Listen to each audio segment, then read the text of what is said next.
Bonjour à tous. Il y a une chose que je n'ai jamais réussi à comprendre, c'est comment est-ce qu'on peut se prétendre chrétien, croyant dans le Dieu de la Bible, et croire en même temps à la réincarnation.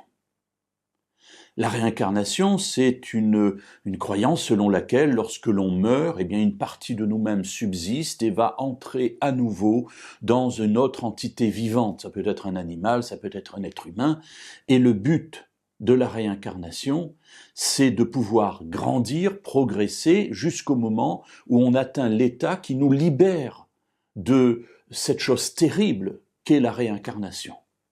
Alors en fait, en Occident, c'est vu de manière positive, alors qu'en Orient, en Inde particulièrement, eh bien la réincarnation est vue comme quelque chose de terrible dont il faut se départir le plus vite possible.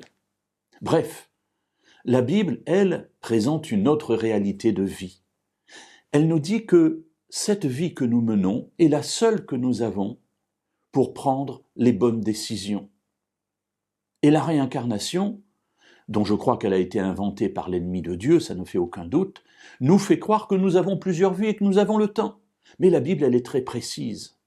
Nous avons une vie, celle-ci, pour décider de vivre avec et pour Dieu, et ainsi passer de la mort à la vie.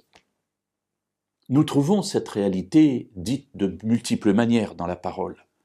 Permettez-moi de vous lire un passage dans la lettre aux Hébreux, au chapitre 9 et au verset 27.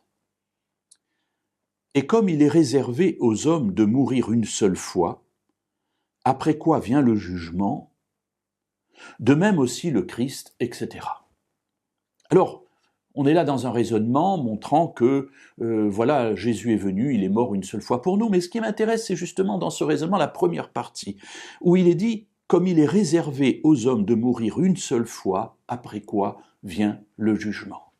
Alors mes amis, ne vous laissez pas raconter des histoires sur la mort et sur la vie. La Bible est très claire, nous avons une seule vie, mais nous avons au moins cette vie.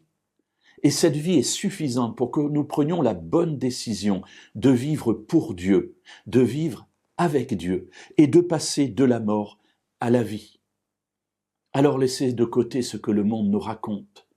Nous avons une seule mort et après quoi vient le jugement, c'est-à-dire le temps où Dieu déterminera si notre choix de vie a été le bon ou non, ce qu'il respectera.